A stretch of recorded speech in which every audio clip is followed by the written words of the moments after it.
All right, y'all. Let's start winding on down and get into the show, shall we? Let's start winding down and talking about some great movie topics because, man, oh man, we got to talk about original cinema. What the big benefit of this is going on, guys, with Sinners. Listen, Variety, this is a direct, seriously, a hit in the face to you guys. And man, oh man, we got to chat about it. But first off, we got Tough Luck in the house already. What's going on, Tough Luck? We got some folks in the chat. Guys, go ahead and dive in. Let us know what you think about Sinners. If you've seen it, let us know. What are your thoughts? It's been a great box office story, and we have more to talk about. But hey, welcome back to Geekly Goods Roundup, guys, where we talk the latest movie news, and we talk about trailers. I'm talking that box office. We hit a lot of different topics, guys. Thank you so much for coming back. Or if you're joining, thank you so much for joining. And let me get my host in, y'all. Let's get to it. What's going on, Lo? How are you, man?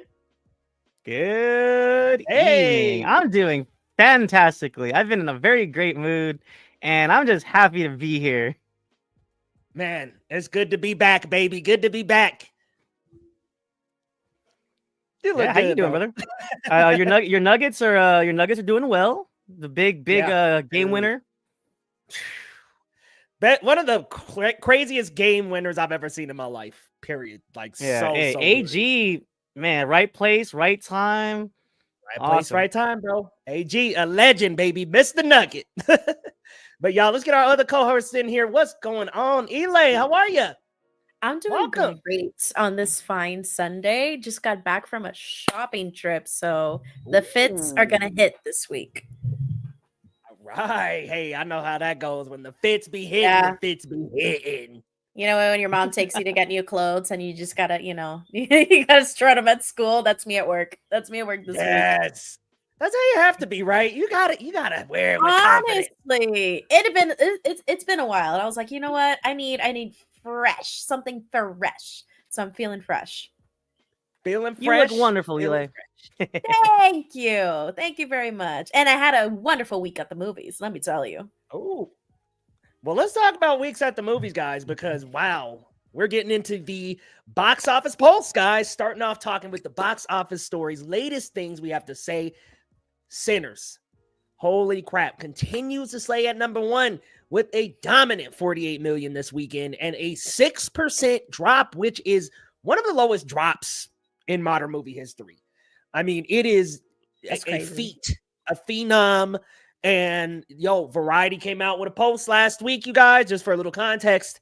They posted about the opening weekend for Sinners and how it was a bad sign. It was not, it has to make this much to be profitable. It's on track. It's on track, you guys.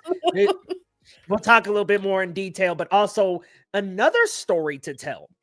Star Wars Revenge of the Sith takes number 2 at $25 million. Now that's very impressive for the re-release box office. But not only that, it begs the question, do people still want to see the Skywalkers? Is this like a big box office draw still? How is Mando and Grogu going to do? We'll get to that as well. Also, The Accountant 2, Minecraft, and Until Dawn fell into the top 5 as well, with Until Dawn not doing that great. But it didn't have that big of a budget, so it doesn't have to do door-busting numbers. But Lo, I'm gonna go to you first, man. Let's talk about Sinners. Tell me, we gotta talk about our thoughts about Sinners, and also what do you think about the box office and what this says for original movies in the future? Yeah, absolutely, man. I wrote a pretty heartfelt, passionate piece on the cinemaspot.com about Sinners. 5 stars out of 5 for me. From top to bottom, it is a cinematic experience. The visuals, the awesome cinematography by Autumn. Hold on. Her name is a little complicated. Autumn Durald. Real quick. Autumn Durald Arakpa. She also did work on Loki. She's got a really great eye. They filmed in both 65 millimeter format, widescreen format, and IMAX cameras, which I had the pleasure to watch in San Francisco Metron, which is the 3rd largest screen in the US.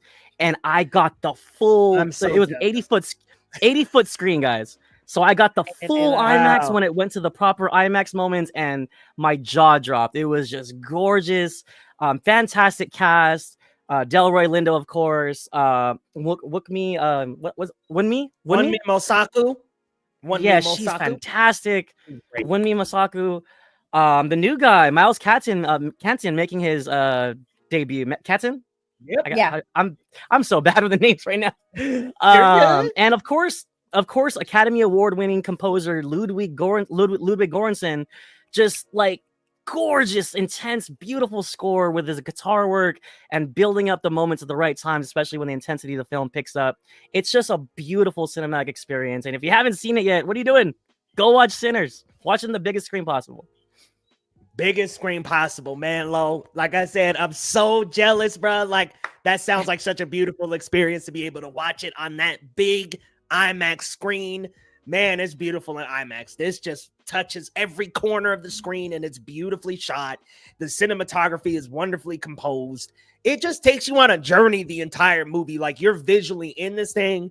And one thing I love about Sinners is the fact that it doesn't choke you with exposition. It doesn't get you in this chokehold where it's like over describing things. Nope, we get 2 minutes in the beginning. Not even that. We don't even get a minute. We get about 30 seconds of exposition in the beginning, throws you in this story, and it really takes you on a journey.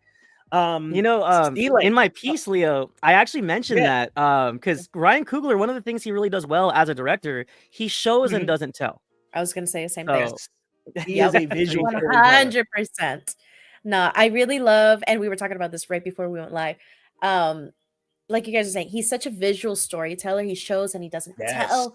But let me freaking tell you, the first half of this movie is so, instead of being exposition heavy, it really focuses on developing its characters. It focuses on really fleshing out every single person that's going to be involved in this second to third act, when the action hits the fan, where you're like, oh shit, I'm invested now and I don't want anybody to die. I actually really like these characters for their flaws and for it's just so well orchestrated narratively that I fell in love with it. I really, really fell in love with it from beginning to end. I did wish initially that we had a little bit more meat on its bones with terms of like the vampires and the gore. But after having it sit with me, I honestly didn't need that much more. Truly, I think it was the really just truly the right balance. And I just can't wait to see it again in IMAX. Honestly, Can I say something really quick? Yeah, I could have watched this movie without the vampires. I could have watched this movie. So interesting. Yeah. This movie could have just been just about the Smokestack Brothers and that community, that town. I could have just watched the movie on that. Like, that's how good they are. Like, yeah, it could have been just like a mob movie, and it would have worked too. Yeah, like a Prohibition era, like actioneer, like that would have been cool too. So yeah, I think that the vampire thing is really just kind of the cherry on top. Absolutely, and that's what I think separates a good horror movie from a great horror movie. I feel like when you can reel me into the characters and really get me connected, because there people are going to die, but it's one thing when characters are going to die, and it's another when you are upset when they do. And I think that this movie does a great job of getting you attached to these characters, man. It just does a great job of reeling you in. But I think Tough Luck here brings up a decent point. First comment in the chat. Tough Luck says, what Sinners' performance means for original movies is that there's a good chance Disney Pixar's Elio will be a box office hit if reviews are strong and they ramp up its marketing next month quickly. I think you kind of hit something there, Tough Luck, that I want to talk about. I think word of mouth matters so much for original movies like this. We can say all we want about marketing. We can say all we want about and Pixar, it's got a brand name behind it. So that's a little bit different. But I think for movies like Sinners, for movies like this to succeed at the box office, that word of mouth has got to be strong. It really does. And it sounds prehistoric, y'all, that is like, yeah, like what we hear from our friends. But like, really? Sinners is killing it. And original movies still have that potential. 100%. Leo, because you asked me earlier and I didn't properly answer the question, but in terms of original movies, I think there's also an element of like, not just spectacle, but there has to be like a grand pull to it. Like, for example, if you look at Oppenheimer, Sinners, Barbie, like there's something about these movies that are pulling people in, and it's just maybe it's the star power, maybe it's a combination of that with the like the Barbie thing had its own like niche audience that it kind of grabbed. And I think Oppenheimer, obviously, like every Nolan picture is an event picture, and I think Ryan Coogler is almost on that precipice of that level. I think he is there, but I think people are starting to realize, like, okay, Ryan Coogler is somebody we need to notice. So I think, I think there's something about an original film that's grand and big and really gets people in. And not only that, I feel like Michael B. Jordan is often like not overlooked, but taken for granted in terms of his star power. Michael B. Jordan drives people to the theaters. I'm sorry, even if it's Yes, he just a does. niche. Look at the Creed movies. Look at the Creed 3, which he directed. Like, Yep. it's maybe they weren't blockbuster hits, but they made money, and they made drove money. people to theaters. And they, it's such a good combination with Ryan Coogler and Michael B. Jordan, not only because of Creed, but I guess more famously, more mainstream, you had that duo with the first Black Panther, which is obviously, as we know, a historic success. And yeah, I don't know. I think, again, at the end of the day, what sells is a good movie. It is truly as simple as that. And if you put out a good movie and people talk about that good movie, people are going to go see it. Everything Everywhere All at Once had everything against it in terms of marketing budget. There was barely any marketing like investment in that movie, but everyone went, running to the theaters to see it because of word of mouth. Like I go to work constantly. They ask me, "Hey, Leanna, like I want to go to the movies this week. What are we, what's good? Oh, I saw this movie. Did you see this one?" Like, it is a day-to-day conversation that is had, and immediately, "Oh, I want to see Sinners. Did you see Sinners?" First thing I was asked on Monday, and I'm like, "Yes, I did. Go watch it." And I told everybody at work to go see it, and people started seeing it. And I was invited to see it again, and I just didn't feel well. That's the only reason I didn't go see it again. So, yeah. And the theaters here, I don't know about y'all, but the theaters here have been sold out for Sinners. Yeah, I was actually I went to, for my birthday on Friday, I went to see Sinners. Happy birthday. And Happy birthday, Leo! Happy birthday, Leo! I actually went and saw it, y'all, and I was booking tickets. We had to go to a theater we never go to just because, you had to be quick with it. Oh yeah, it had to be quick because, like, honestly, I think we got 2 of the last seats. Like, there was a lot of seats booked out for Sinners on Friday night. This is a question for everybody here and in the chat. Is Sinners better than Dusk Till Dawn? From Dusk Till Dawn? Yes. Yes. In every way. I agree with Lo. I don't know. Yeah. I can't even begin to compare them. I think they're also very different movies. Well, I think the bare bones, like the foundation is very similar, because from Dusk Till Dawn, if you recall, it's almost like 2 separate movies in the same manner that Sinners it's like 2 genres, but I don't know. But Yeah. I don't know if this one was purposely being a genre bend or a genre twist at the end. Like, this never pretended to be anything else. It was just kind of building up to it. And I don't know. I find From Dusk Till Dawn like very campy. I don't know. It's weird. Like, definitely better. It's a better movie, but I don't know. I find it very different in that in execution. And it's funny, like, I love that movie, but I feel like Sinners outdoes it in every single, for sure, every single category. The writing, Sinners is elegant. Yes, it's just it's amazing. artistic. It's sexy without having to rely on the male gaze. It can be sexy in its own way without having to be this.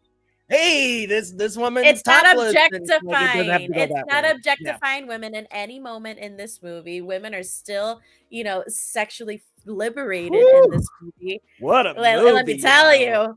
And you know what is so interesting now that you mention it, Leo? We're also talking about this before we go live.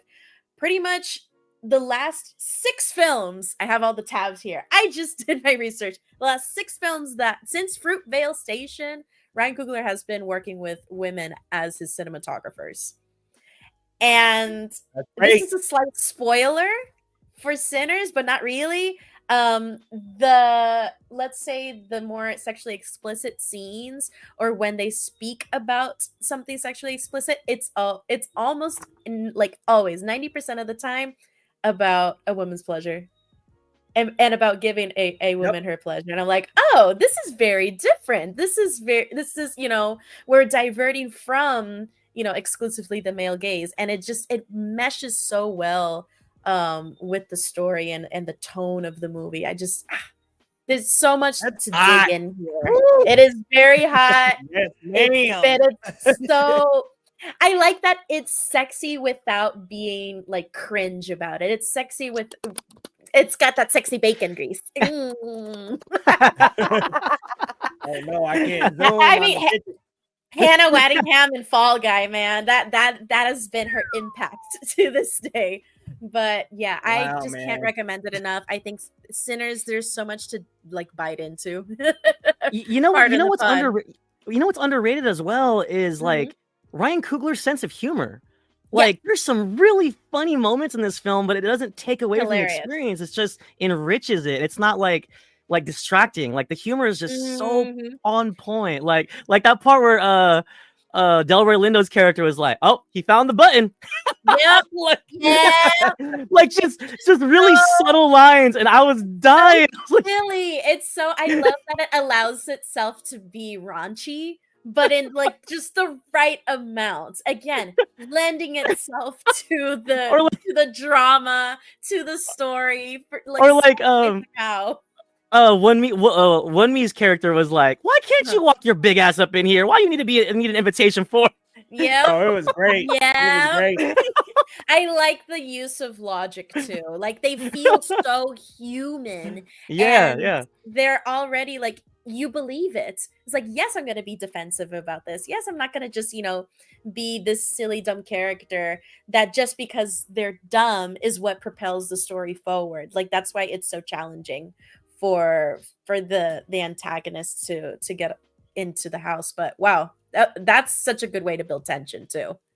Absolutely. Wanted to give a quick shout out to James Williams. What's going on, man? Yeah. What's up, Jimmy? Hopping in Jimmy. to say what's up. Please have him for the Final Destination Bloodline spoiler review. Absolutely, bro. Like that, I've seen that trailer way too many times, though.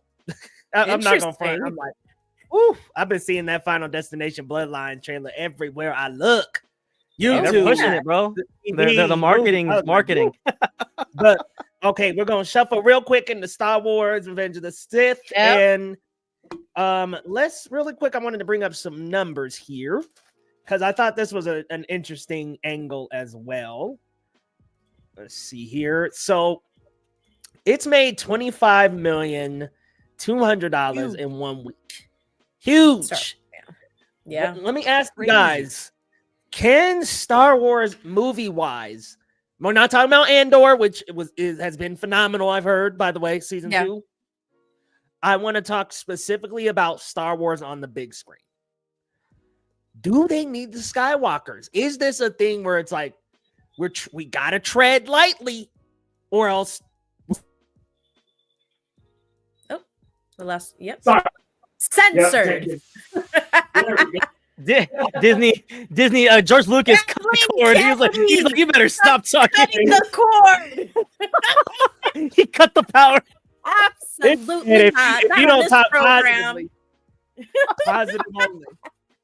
But Star Wars, can it survive? Can it survive without the Skywalkers? I'm gonna start with you, Lo, our resident Star Wars super fan. Let me know, man. What do you think? Are we in a little bit of trouble without the Skywalkers? How we feeling? So I think obviously the biggest flop that they had Disney Studios, or I mean Disney and the Star Wars studios. Oh, sorry, the people behind Star Wars. What had them worried was Solo. Solo, a Star Wars story. Yes. That movie really made them rethink their feature films, which is a bad tell. But I think we were talking about this pre-show. Mandalorian and Grogu will say a lot about whether or not we need the Skywalkers, which is, again, it's kind of interesting because Mandalorian kind of leaned into using Luke Skywalker anyway, which some people liked, some people didn't like. But yeah, I think Mandalorian and Grogu will tell the future of Star Wars for sure, of where we stand. But you know what's crazy though is I think Revenge of the Sith hit this perfect pocket where it came out 20 years ago. And the kids the teens that saw it 20 years ago, now they got kids. They're bringing their kids. They're like, okay, look, this is how Darth Vader was born, like how he became Darth Vader. So it's just an interesting dynamic, and I can't believe this many people showed out. You kind of love to see it. Yeah, it's really cool to see that like re-releasing them can have such an impact on the box office. Total gross 405 million for this one. And yeah, this I saw Be Positive said now everyone loves the Star Wars prequels. Oh yeah. I mean, the prequels have a huge following. If you go to Reddit, this is a deep cut. If you go to Reddit and you go to prequel memes, that is like the most followed Star Wars meme account. Is the prequel ones. Like people love the generational. Some people like there is a whole generation of people that their first exposition to Star Wars are the prequels. I've met so many people like that. That it could never be me. I actually that's my first Star Wars movie. It was Episode 1, Phantom Menace. Hey, I'm actually an Attack of the Clones defender, so you know, that's fine and dandy. I like the prequels. That's fine and dandy. Oh, I'm sure, but Attack of the Clones, hell yeah. I know. Man, we're gonna have to do a Star Wars episode at some point. We're gonna do a Star Wars. Come on. Anyway, give me some Jango Fett. Give me some Count Dooku Yoda fight battle. You know, like yeah, that last 30 minutes was hype, man. The rest of the movie, I was like, wow, what a snooze fest. That's the thing. I think there's okay. So come on, Tyler. Let's gather our thoughts here. Okay. First of all, Mandalorian and Grogu. I think that's going to be the canary in the mine for Star Wars as a franchise right now.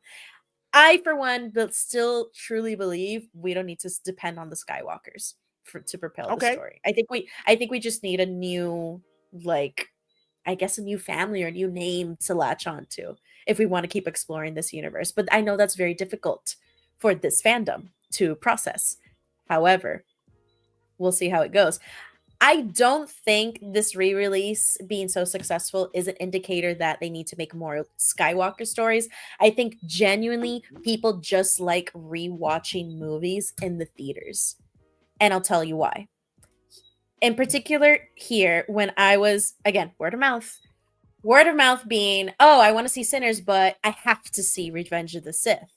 Because a lot of people have seen these movies, but they were too young to see them in the theater when they came out. That's right. A lot of people have not seen these movies when they like in movie theaters. So this was like their only chance to go see it. That's one. Two. A lot of people have memories of going to the movie theater with their parents. Seeing this one in particular. I remember my dad taking us to see Revenge of the Sith. That was the first time I saw a Star Wars movie in the movie theater. And I'd grown up on Star Wars. Like by that time, that came out in 2005?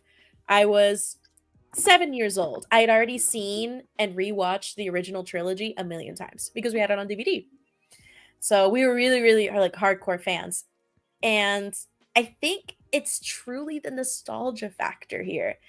And if Lucasfilms wants to keep regurgitating the nostalgia factor in new media, it's not going to work.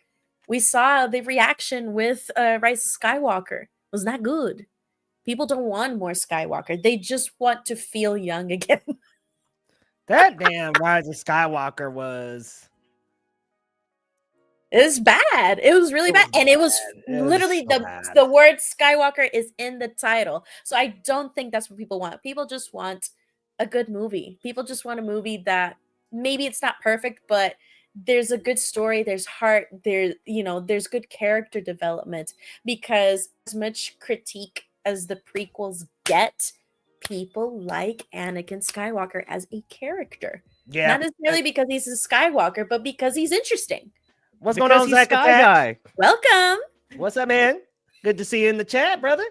What's up, Zach? I 100% agree, and I was actually highlighting Sinners because I was like, yeah, like everything you're describing is what Sinners has. Exactly. People have buying power when it comes to movies now.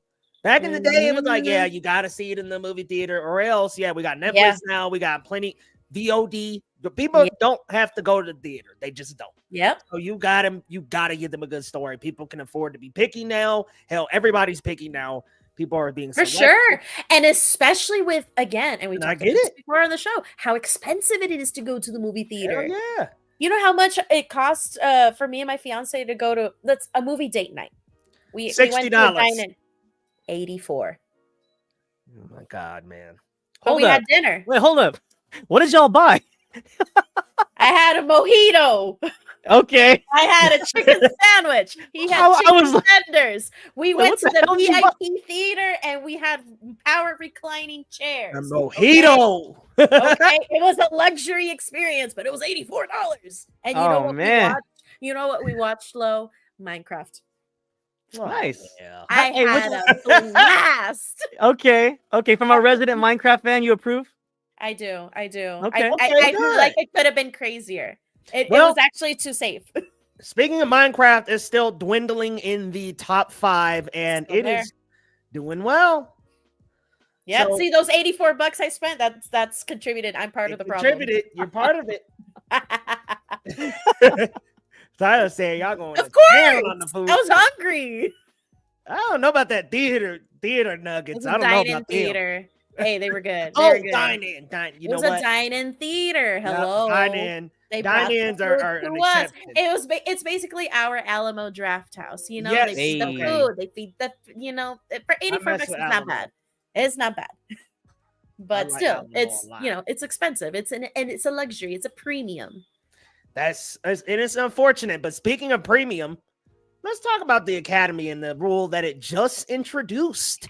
Now, apparently, voters were not watching all the movies, and we saw some of the anonymous submissions. We saw some of them, and they would say, "Oh, we haven't seen this and that." Now, the Academy is going to require all nominated films be seen before voters reach the final round of voting, which this should have been a thing a long time ago. No shit. But there's no sense of how they're going to actually keep track of how these people are going to watch them all, because I don't think they're going to watch them all still. Like I'm like, no, they're not going to watch all of them. But this is now a requirement. And I don't know if maybe it'll come with a quiz or some kind of accountability, like, hey, you got to green light this code. And I don't know, but I think this is a positive step in the right direction. This should have been done a long time ago. Speaking of, we also have stunts at the Oscars for joining the Oscar categories in the 100th, as well as casting direction getting a category too. Now, it doesn't say, I'm sure stunts will be on the program, but casting director doesn't have a designation yet. It might be on the program, maybe not sure. But this rule, guys, Eli, what do we think about this? Why did it take so long to get here? How we feeling? Man, okay. As somebody who, for the past 3 years, has been managing has been part of the managing team for a critics association, it is very true and very pertinent that not only the Academy and almost every voting body for cinema, not everyone has time to watch everything. Not everyone cares to watch everything. And especially in the Academy, there is a reason why studios spend millions of dollars in marketing to, catering specifically towards Academy members. Not only vote for my movie, dude, watch my movie. and there's something very, very specific that I'm about to say that we all knew. Like, at least a lot of us that love watching the Oscars and love, the award circuit, we know not everybody, almost nobody's watches everything because it's a popularity contest. Oh, I'm voting for this because my friend is the producer. Oh, I'm voting for this because, my sister is the actress. She's the protagonist. Kirsten Dunst is a voting member of the Academy. And she said in an interview a couple of years ago, I think it was Variety. I could be wrong, could be talking out of my butt, but I do recall that she explicitly said in an interview, because they asked her, oh, how many of the films have that have been nominated have you seen? She's like, all of them. And the interviewer was surprised. They're like, oh, you've seen all of them? She's like, I am a voting member of the Academy. It is my duty. I should watch all of them. I love film. If I'm going to be here pretending to know about movies, I should watch all of them first. And she had watched every single movie nominated across all categories at the Oscars. And this was like a, shock, because not everyone did that. So this news came out and I immediately thought of Kirsten Dunst. And I'm like, what a queen. what a queen, setting a better example to her fellow Academy members. Now, like you mentioned, how they're going to police this, how they're going to control this, not a clue. Probably going to be a cahoot. Probably going to be like a screening link code or something. Maybe you have to put a code at the end to be able to vote, and it's going to be a code that's randomly placed throughout the movie. And either you scrub it for a million years, or you gotta actually sit down and watch it.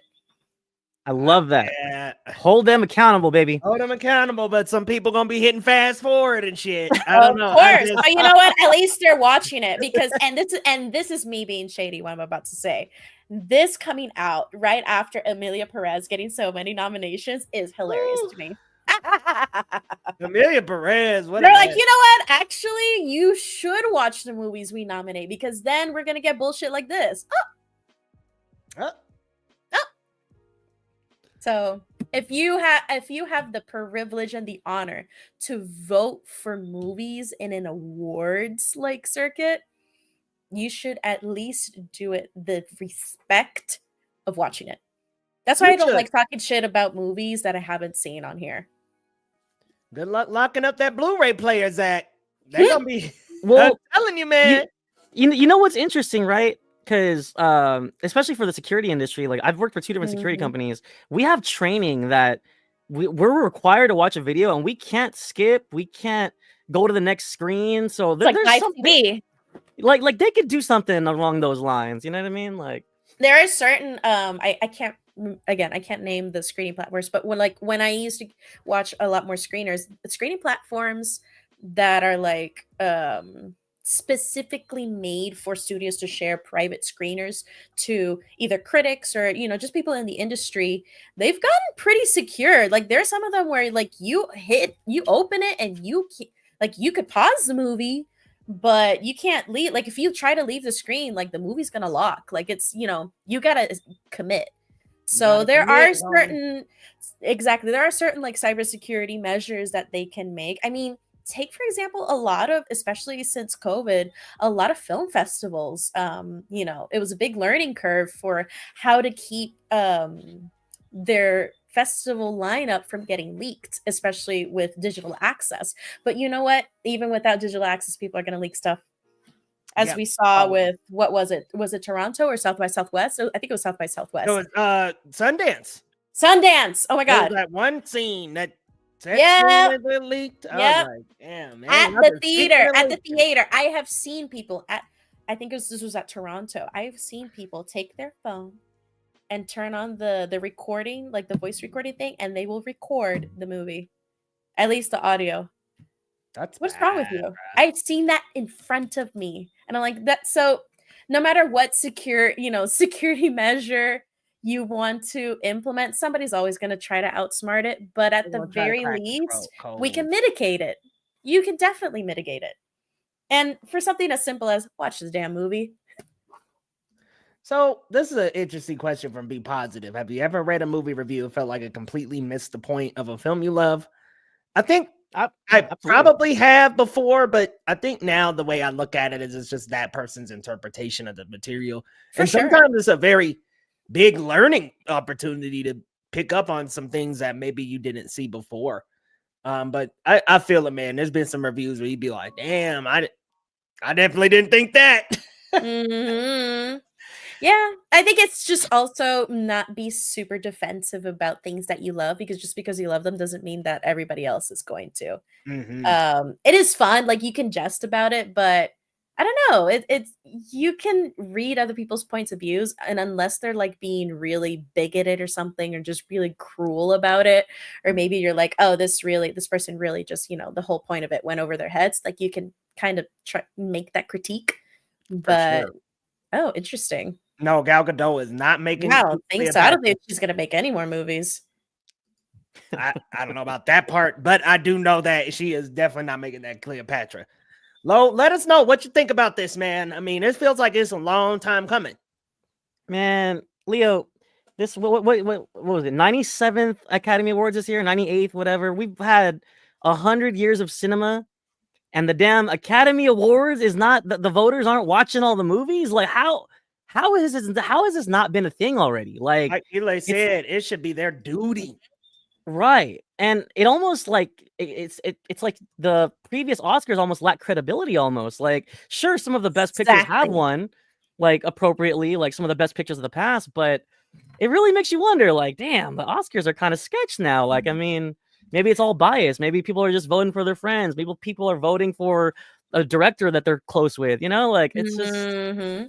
really Scum. makes you feel makes you feel weird. Like, Yeah, it does definitely, like you said, it discredits it for sure. But they've always been sketch. I mean, they've always historically been white and male, and that has been reflected throughout the Oscar history.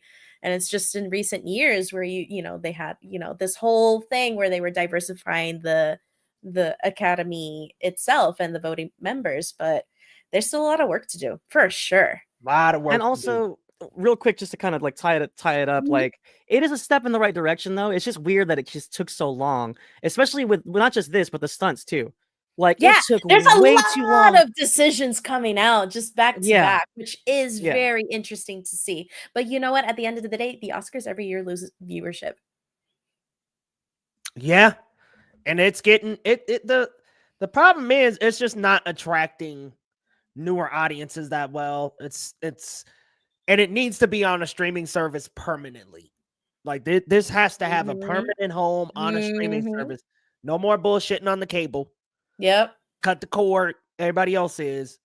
It needs to stream on streaming services and be It is accessible for really everybody. that's really tricky though, now that you mention it, because you have all these, it's kind of unethical if they're on a streaming service that has movies being submitted to the Academy. Well, know? I don't think. I don't Like, know. I don't It's know if tricky. It'd have to be like on ABC or something, like just ABC online. like I don't know that they're gonna be allowed to tamper with the program. You know what I mean? Like, if it was on Hulu, let's say Mhm. it was on Netflix. Let's say it's Mhm. I don't think Netflix could be allowed by the Academy to like be like No, for pushing sure, Amelia but, Perez. it's I guess it's more the PR of it, it's the optics of it, like, "Oh, Netflix has, this movie that has Peacock. so many nominations." Peacock never has anything, there you go. They, Put should it just on put it on. Peacock! But They it was, should put it on Peacock. Yeah. it was streaming on Hulu this last time. Oh, that's Yeah, and good. Hulu And dropped the Disney damn got ball. Hulu Disney. doesn't really do original movies, like, for Academy I Awards, mean, if so you there you count go. Disney though, like, and then I think it did Paramount at one year. Like, I don't know if it's too They gotta much find a work to be on a home. streamer, but I get what you're saying. If it's like Mhm. Amelia Can't be Perez on and it's Apple Netflix, TV, you know? oh, Apple TV. Oh man, they have some gems on that platform. They really But, do. I love you it. know, this is definitely a long time coming. I think for the longest time though, it is buddies, friends. So it's just like, yeah, we're gonna just nominate our guy Chuck. You know, it's his first role. You know, so it was just bumping elbows for a little bit, but now I think they're starting to crack down, especially sure. after the Amelia Perez fiasco. They have to. Like, at this point, we've got just terrible people becoming front runners. So it just, Mhm. you have to really vet this program. We'll see. Oscar streaming service will have the largest watermarks for real. And I'm not Oh, saying well. it should be its own streaming service, by the way. It should be on a streamer. Just make it more accessible at the end of the day. It just needs to be more Yes. accessible for people to actually view. Y'all gonna hate me for this one. Put it on TikTok live, man. Put it on Disgusting. YouTube. Put it on. YouTube Live's fine. They'll put it if they were I to just put don't want on it TikTok, vertical. I don't want it vertical, Leo. I'm an old man. the kids will watch it if it's free on TikTok to stream. It still be time to shine. Hey. We joking, but hell, that could be. Hey, Tubi's fire. Not too far from reality. Tubi's filmography is fantastic. It's great. Well, I don't know about all that now. The Are streaming we talking service the for the originals? Or are we talking? Oh no, not the originals. Like the movie content they have is pretty solid.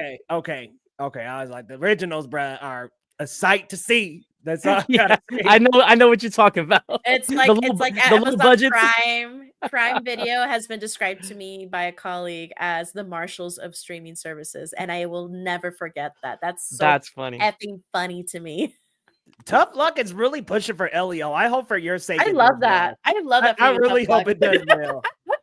I really hope it does because I think besides Wally, man, these sci-fi animated movies just don't do that well. But hey, if it has good enough word of mouth, Pixar's a great studio. We saw what happened with Elemental. It's not impossible. Sure. We're And rooting for it. Elemental's not like a franchise either. Like it was, original Pixar. So let's see it. Yeah, and so original movies, man, they are really doing well, but kind of changing the subject on the original and going back to our reboots, remakes, and usual shenanigans of sequels, requels, and all that. We have a new I Know What You Did Last Summer coming up in 2025, and the plot is as follows. When 5 friends inadvertently cause a deadly car accident, they cover up their involvement and make a pact to keep it a secret rather than face the consequences. 1 year later, the past comes back to haunt them as they learn someone knows what they did last summer. Stalked by a mysterious killer, they soon seek help from 2 survivors of the legendary Southport Massacre of 1997, with the cast starring Madeline Klein, Chase Sue Wonders, and Jonah Howard King, with Freddie Prinze Jr. and Jennifer Love Hewitt reprising their roles. And it is coming out July 18th, 2025. Now, I'm not a big into I Know What You Did Last Summer. I watched the original maybe once when I was way, way younger. But I will say I watched that trailer and it's looking pretty fire. I'm not gonna front. I think it looks pretty good. I like the little hook hand dude. I'm like, okay, that's dope. Maybe I wouldn't feel that way if I watched the original trilogy. Lo, I know you're a fan, man. What you think? What did you think of that trailer? All right, y'all. Hold on. As a resident fan, because look, no, you know what? Look, I really liked the original film. It's a what do you call it? Like one of those like guilty pleasures of mine. It's not like the greatest slasher in the world, but I really liked the cast. Sarah Michelle Gellar was great. That was when she was like Buffy. She was like on top of the world. However, this trailer got me nervous. I'm like, hold on, like unless they really like lean into the satire of the whole story here, like the fact that like Jennifer Love Hewitt is playing herself and then she like straight up looks at them like, hey, so you guys hit a fisherman too? Jesus Christ. Like, what are the odds 5 teens are gonna hit a fisherman 20 years after these other 5 teens hit a fisherman? Like, I don't know. It just it felt kind of silly. It felt kind of silly. But I will say that, that little opening kill sequence looked kind of like gruesome and fun, but I don't know, guys. I'm a little nervous now. I'm like, maybe this wasn't a good idea. No Sarah Michelle Gellar back either, at least as far as we know. Maybe there was a picture, so it looked like maybe that character is gone. She did. Oh, shit. Well, I've been spoiled. Okay. This 30-year-old movie. Damn. I'm just saying that was a big part of that film. Like her death was tragic, but Eli, what you think? What you think about that trailer? How we feeling? Man, I'm sorry, I didn't watch the trailer. But I saw this picture. It's okay. And let me tell you, I'm gonna say something. It's looking like the CW. I was gonna say this is some Pretty Little Liars bullshit right here. It's giving Pretty Little Liars. And you know what? Have y'all heard of The Wilds? It's this teen drama. No. On Prime Video. And this, you don't have to have seen it. But my point is how obscure this is. That girl in the blue button-up second from the right, that girl I call gender bent Robert De Niro. What? What in the world? What? Because her acting and her face is so like she looks like an old man when she acts. I don't know why. And for some reason, when I would see her in The Wild, I'm like, that's Robert De Niro. That's Robert De Niro as a teenage girl. Just trust me on that. So I see this and I'm like, I don't need to watch this movie. It's got Eli, does she do the no, that's the problem. Because she's got the lips. She just has like this permanent frown. And it reminds me of Robert De Niro. That is crazy. I swear to God. Robert De Niro. I swear to God. Lo, when you watch I Know What You Did Last Summer, the reboot, the franchise, the sequel, let me know and tell me I'm wrong. You know what? What? I'm gonna watch it out of nostalgia, but I am worried. Now hold I don't on. know. Let It's me a bit let me give telling. y'all another detail. Let me give you another detail here. That's gonna turn it. She also this director, her name is Jennifer Caton Robinson. Okay. Her biggest claim to fame is Thor: Love and Thunder being a writer on the movie. How does that make you feel? Oh man, I'm really worried now, bro. Wheezy. I'm excited. Wah, wah, wah. Love and Thunder, second best Thor movie. I stand by it. Tapreto. That's rough, guys. Oh well. Oh man. Rip Well, rip the top 5 that weekend. All right. So let's move on to a This is better interesting. trailer. This looks great. I mean, I'm gonna just off the bat say that, but the plot is in the future on a remote planet, a young predator outcast from his clan finds an unlikely ally in Thaya and embarks on a treacherous journey in search of the ultimate adversary. And now in the trailer, we did see a confirmed connection to Alien. Elle Fanning's character appears to be an android. We see the Wayland logo in her eyes. So we have the connection. Disney has an opportunity here to really put together these franchises, give us a better AVP than ever before. Man, oh man, this looks great, y'all. Like, honestly, I love how the lore looks. I love that it feels like we're going to get more of the lore. And we're also getting this, a new perspective on this Predator character, a hero that's going to help the protagonist. I'm super down for that, man. I want to see this team up. I want to see how this could potentially lead into an AVP down the line. I'm super down for this, guys. And I'm Elle Fanning and Demetrius Schuster. I think his last name is pronounced Kaloa Matangi. Kaloa Matangi. Very cool little team up here between the two of them. This looks good, y'all. Lo, Yeah. how you feeling, brother? I know you a big Predator fan. hell yeah. And Prey was phenomenal. I mean, Prey was one of those I was like begging they would do a theater release. And recently Alien Romulus was good too. Now we've got another new Predator on our hands, man. What'd you think of that trailer? Let's go. Dan Trachtenberg is cooking. He's got the sauce. He knows what's up. You know, I love the creature design. It's a little bit more different than we've seen in the past, but I'm here for it. And then tying in with the Wayland android, I'm here for it. Elle Fanning is a fantastic actress. And I think the only thing that can make me more happier and excited for this film would be, like you said, Leo, a Prey theatrical release will get my hype through the charts, and I will be so happy. Prey is a fantastic movie. Amber Midthunder was incredible in it. And Dan Trachtenberg knows what he's doing, man. He told a great story with Prey, and I trust him with this one. I cannot wait for Badlands. This is one of my most anticipated films of the year at this point. Yeah, and I know that Dan Trachtenberg also, him and the director of Alien Romulus were saying they're open to doing AVP. Make it happen. Get some lights on set. And get some lights on set. Yes.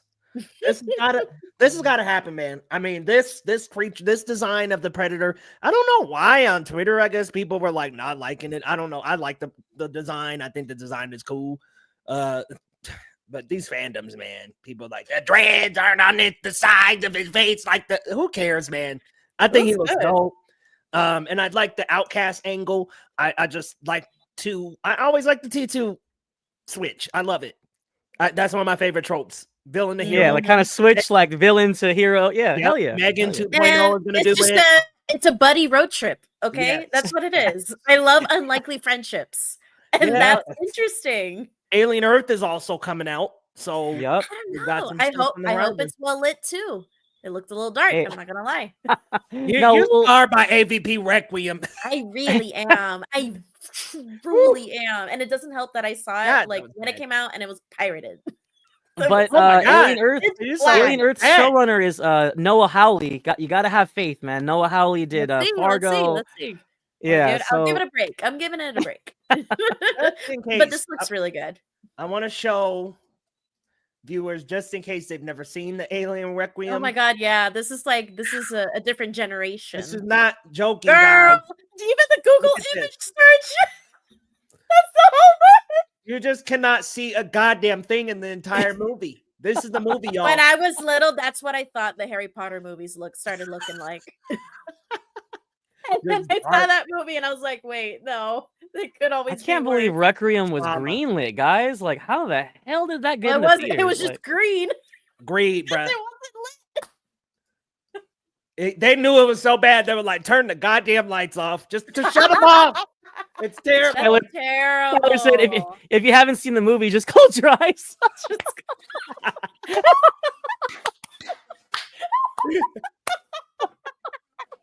It's actually an audiobook. That's terrible. Shut your eyes and you get the movie in one whole experience, man. Yeah. Oh man, thank you, Tyler. That was good. That was great. Wow, And top 5 Tyler moment.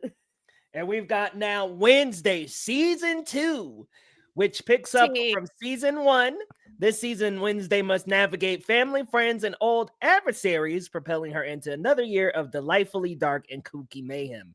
Armed with her signature razor-sharp wit and deadpan charm, Wednesday is also plunged into a new bone-chilling supernatural mystery. So honestly, guys, Wednesday is one of my favorite Netflix shows, period. I love it. I absolutely love the first season. I am a sucker for that, and Only Murders are like 2 shows I love right now. I'm a sucker for the murder mystery genre, and I think they've done a fabulous job of taking the Addams family and just taking the best member of the Addams family. Let's be real, she's been the best through all of the movies, and giving her a great platform with a great actress in Jenna Ortega, who's just amazing in this role. I mean, just transformative, has really taken her career to sky high. I'm excited, y'all. The trailer looked great. It looked like the budget's bigger this time. They're definitely going a little bit more mainstream too, and I love it. Like, hey, Wednesday deserves that treatment. The first season was great with way less budget. What are we thinking, guys? Eli, how you feel? I really like you. I'm such a huge fan of season 1. It is so campy, and the cast really truly carries it. In particular, Jen Ortega and Luis Guzman. Luis Guzman being Gomez here. Wow, such good actors. Such good, like, fun little kind of almost Nancy Drew mysteries, but goth. She's just being a goth Nancy Drew, and I love it. And in the way that she portrays the character, honestly, and I think we've talked about this like way back when there was a little bit of controversy with her and the writers. I think genuinely Jenna Ortega, I think, almost just understands the character better sometimes than some of the writers. I mean, because it's, if you have an all-male writers room, I'm sorry, she kind of has a point. And I really hope that, from what I see from the trailer, this season is not going to, be another like romantic love triangle. Like, we don't need that. We don't need that for her. I find that she has so much more to offer than just a romantic subplot, Well, I kind of like that it was like that was going on, my but like she was part. Like, but she was like not actively like pursuing. She was nonchalant about it. Yeah, like sure, that's but kind it of was like distracting. It was silly, and I was like, I'm tired of this. But that's just me. That was at least my least favorite part of season 1. Like, if we had focused on her and her friendships, I think it would have been perfect. And I didn't like either guy. I didn't like either guy either. No, that's the thing. They were both trash. We got Laser Thurston in the comments. What up, buddy? What's up, Laser? Welcome back, buddy. Say it got done until dawn. It was all right, but can't forget about the goats. Hey, thank you, brother. Hey. We appreciate you. Thanks for taking one for the team with Until Dawn. I believe you. Looks 1000% just okay. Major skip. Yeah, I won't be watching that one. Not for me. Lo, what you think about Wednesday, man? Season 2 on the horizon. Hell yes. We slowly got better and better with these trailers, and this is another hell yes. Just like you, Leo, I was a huge fan. Jenna Ortega was born for this role with her deadpan stare and her charisma. Like, even when she's doing that, she's so charismatic. And shouts out to Emma Myers, who's currently starring in the Minecraft movie. I was watching Minecraft, and I was like, girl. And it turns out she's Enid. And, I think the fact that you give Wednesday like a werewolf bestie, I think that's just awesome. I can't wait to see that develop more. Emma Myers is great, and of course the cast: Catherine Zeta-Jones. Uh, I know that's right, bro. Wow. Morticia, Through Morticia. You know, I'm here for it. I love the Addams Family, especially the original films, and I think even though it's Tim Burton doing his own take on it, I still think that gothic comic energy still it plays really well, and I love what he's done with the show. So Yeah, is this like this is like another like career rejuvenation for Burton? oh, He absolutely, had the Dumbo He's on stuff, point. and huh? No, he's on point, and I love Beetlejuice. So yeah, Tim Burton's back. So He's back. Burton's back, baby. The juice is loose. I really like Beetlejuice, man. I dug it. I wasn't like crazy like that first one, man. That first Beetlejuice a classic. But I really liked Beetlejuice, and I think yeah, man, Willem Dafoe, it was fun. I was having fun with it. better than that old Dumbo. Woo! Ah, Not the moment. That was No. not woo! the moment for him. Nobody saw Dumbo. I forgot it existed. Miss Peregrine's.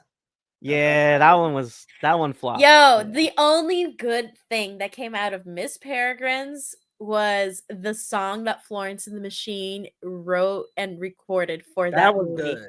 Yeah, Beautiful Great. song. Great song. Emotionally ravishing. The film, Great shout out. yeah, it's a deep cut, honestly. Deep cut. I'm a huge Florence and the Machine fan. All right, y'all. Thunderbolts. Early reactions are saying some things like best since Endgame, and I've been hearing a lot Shit. about just how deeply emotional this movie is. Like it dives into a lot of darker topics like loneliness, failure, self-loathing, depression. Like it really dives into the psyche of these anti-heroes who feel like they may be rejected, or they feel like failures, or they feel like they can't pick up the pieces, and they come together in this little ragtag team. It's like, okay, yeah, Guardians of the Galaxy, that formula works, man. That formula just works. Guardians of the Galaxy, and I give another one to James Gunn. Here's the Suicide Squad. I know Eli wasn't the biggest fan, but I think for the most part, very widely enjoyed. If it hadn't done the HBO Max simultaneous release, it would have made more money. Mm-hmm. I think this could be a really good stopping point for Marvel in the sense that, like, okay, we got through Captain America. We can kind of get to the fresh projects where things start to feel a little more fresh. Mm-hmm. I think Thunderbolts could be a secret, really good hit for them. But hey, maybe I'm wrong. I just think that the ragtag team of nobodies is a more relatable story than even like Avengers, if you will. Especially when you take into account they're gonna be tackling like heavy themes. Mm-hmm. I'm really excited for this one. The more I see, the more trailers I see, the more excited I become. Lo, how we feeling about Thunderbolts Asterix? You know, this is so interesting. I remember when this was first announced, and we actually talked about this on the show, Leo. Me and you were like, do we need this? You know, the roster wasn't all that great. But now that I'm seeing the vision, you know, and like you said, seeing these, like, I think it's very fitting for US Agent and Ghost to kind of go through these, like, oh, what do we do now? Like, oh, you know, US Agent sucked at being Marvel Captain villains, America. where are they now? Right, or like Red Guardian, who was supposed to be Russian Captain America, he got thrown in jail for 30 years or whatever it was. And it's like, it's really interesting to kind of dig into these characters. And I think that underdog element is something that I latch on to stuff like that. And I love a good underdog story. And of course, I love Florence Pugh, and that goes without saying. So I am so excited for this film, and the word of mouth's been great. Like as the headline says, and I'm here for this. Like, I'm gonna be there opening night. I didn't get a screening or anything, but opening night, man, I'm buying my ticket. I'll be there. I'm gonna say this, y'all. I hope this and Fantastic Four are both bangers because I'm so sick of the best since Endgame shit. Literally, I'm tired of the lies, Leo. I know that sounds petty, but I'm just like, dog. Like, I just really, really need the stop say best since Endgame, and then going to the next project, be like, oh my god, Marvel's under attack, they're in trouble. I'm like, man, we are a pendulum swing in this joint.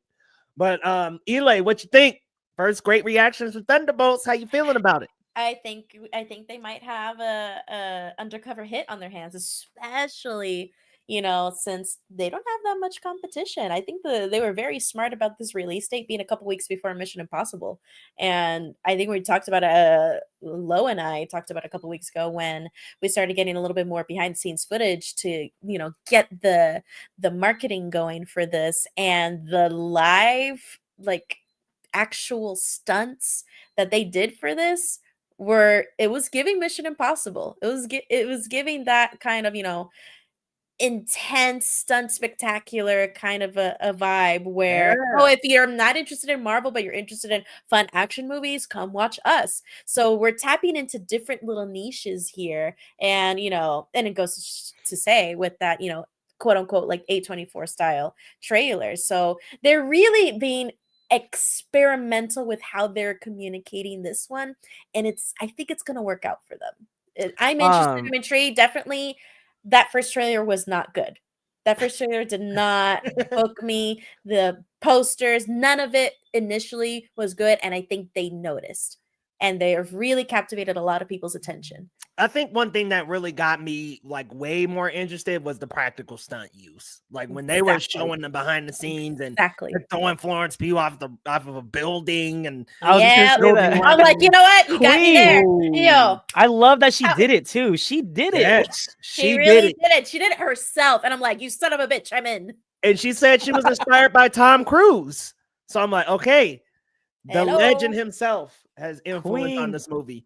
Yes, sir. So it's Florence Pugh and stunts. That's what's gonna drive people to the theaters for this one. And there's a scene in the trailer that I think actually looks really, really cool, like cool action. All of them fighting each other. Whatever scene that's gonna be is gonna be super fun, super dope. Be careful googling this one, you guys. There's already spoilers going around. I've already seen some stuff. I've already read some stuff. So, yeah. Let's just say that people are already throwing around all kind of stuff, all kind of post credits and details, and so just be careful. That's all I'm saying. Be careful. I'm steering clear, man. Steering away from that. With that bad energy, man. Don't need that. If I was able to dodge even the TV spots for Endgame, I can dodge anything. All right, all right, y'all. We got one more story here. To Mission Impossible: The Final Reckoning. I thought this one was a little interesting. It has the longest runtime of the franchise at 2 hours and 49 minutes. Guys, why am I okay watching Endgame or Doomsday and being okay with that? But then I get to the end of this franchise, I'm like, y'all gonna hold me in a chokehold for almost 3 hours, bruh. It's gonna be rough. It's gonna be intense. Let me play. Wait. I think I got to play devil's advocate because I think if this is truly the end, right, and this is the end of Ethan Hunt, and obviously Tom Cruise ain't getting any younger, give me that 3 hours. I think they're really gonna make this dramatic in a sense. Like this is the end. This is the end. This is the last time you'll ever see this crew with Ving Rhames and Simon Pegg. And I'm down. They're bringing back all these old characters. They're bringing back the guy that they did the laxative and he had to go poo with the glasses. He's back. Like he got his own character poster. Like. I think we might need this 3 hours to just really send off Tom Cruise riding off into the sunset, hanging off airplanes. This guy's a madman, and I said this last time we talked about this movie. I'm going to be seated, man. Even though nobody went to see Dead Reckoning, man, I'll be seated, and I think it'll be I don't know how emotional I'm going to get, but I think it's appropriate for someone of Tom Cruise's stature. So doesn't this come out in the same weekend as Lilo and Stitch? Something like that. It's competing with something, right? Bruh. Yeah. Interesting. It's cooked. Because I just the family's gonna be going to watch that, bruh. And I wonder with Dead Reckoning and how that performed. Yeah, I got that one up. That's you got me cracking up. Does the younger Gen Z and Gen Alpha do they like Mission Impossible? Probably not. I think it's just a movie their dads watch, Right. As you know, a old soul dad myself, I have to admit the truth. Ooh, check out this question. Better at stunts, Tom Cruise or Jackie Chan? I think it's different types of stunts. For sure. Yeah. Like they just kind of are in different categories. I haven't seen Jackie Chan like hang off of a like helicopter, you know. I It's- He have. has done that. He Yeah. has done that. Yes! Like, he- Yeah, he Yeah. hangs off of the ladder of a helicopter. It's amazing. Yep. Holy shit. Okay. Yeah. Never mind. So honestly, you know I what? think- I spoke out of turn. I think Tom can't touch Jackie, but I appreciate what I he's agree. doing. I Mhm. agree. But I tried to give him a little grace. I tried to say, like, well, you know, kind of different categories a little bit. But Well, Nar. also, Tom was piloting a helicopter. I think that's a whole different Okay, level of okay. stunt work right there. There's so- is. dedication. Tom likes to commit to the bit, There you go. Be positive said Jason Bourne better than MI. obviously. Interesting. Yeah, well, I think yeah, you're right. The Bourne franchise is pretty Story-wise, good. It's tight. If we keep to that original trilogy, it's a tight trilogy. There's a tight story. Bing, bang, boom, we're out. I'm This gonna is say just for something funsies. controversial. Hot take. Okay. I like in totality. I'm not gonna say movie versus movie. I like the Fast franchise better than I like the Mission Impossible. Sorry. Hot Yeah, take. man. Hot I mean, take. this is Oh, the Mission Impossible franchise is my Fast franchise. So I know it ain't I as know fun, no- Elay. It ain't as fun. I have more fun with it. I really do The because way I the don't Fast like fast. franchise has gotten to the point where since 5 when we're pulling safes on the highway, and I'm like, bro, Man, this is the next level, man. too much. Hey, Too for much. me, like Ghost Protocol, Fallout, even the first MI, I'll take that over any of the Fast movies, man. Even Yeah. Fast 5, bruh. Come on now. Fast Nah. 5's dope. Fast 5 is dope, but Fast I don't 5's the know, one man. I can enjoy because it was filmed here. Tyler, they went to space. And I fell Went to asleep, space. Tyler. I fell asleep. The edible kicked in and I fell asleep. Damn, It Elay. really did.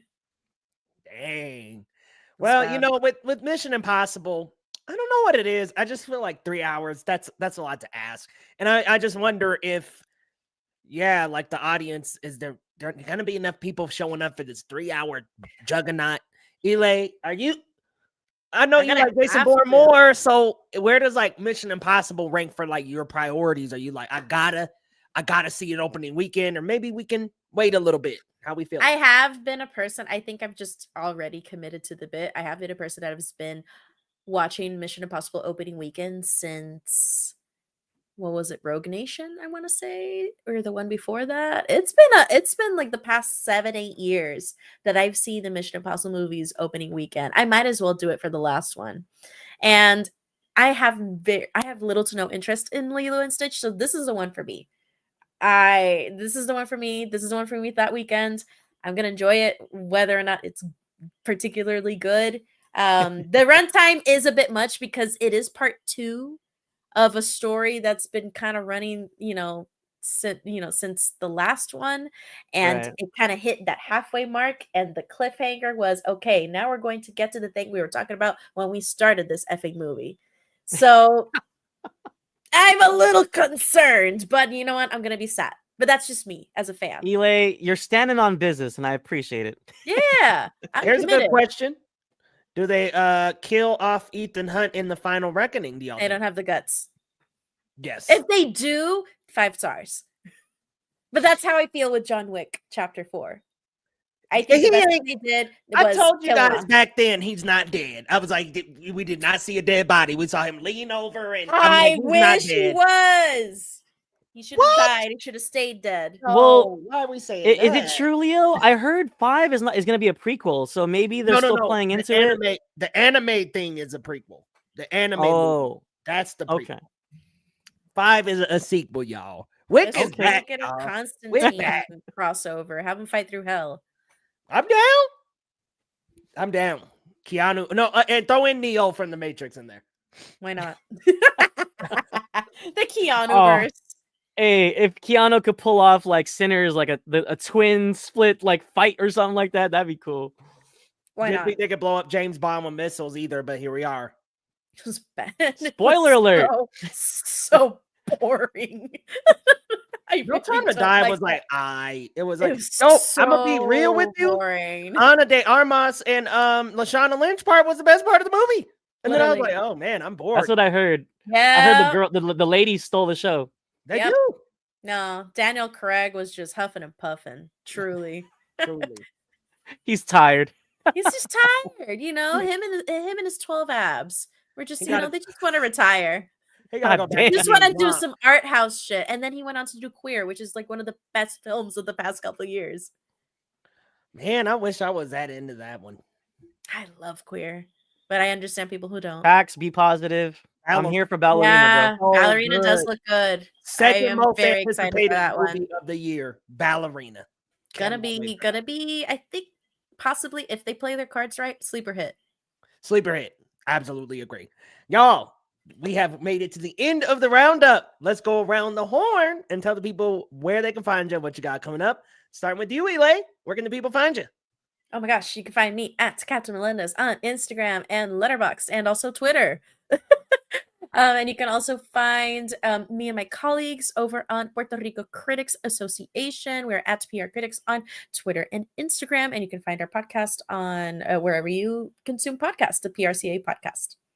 Awesome, y'all. Definitely go follow her on all social media platforms and tune into the new episodes from the PR Film Critics.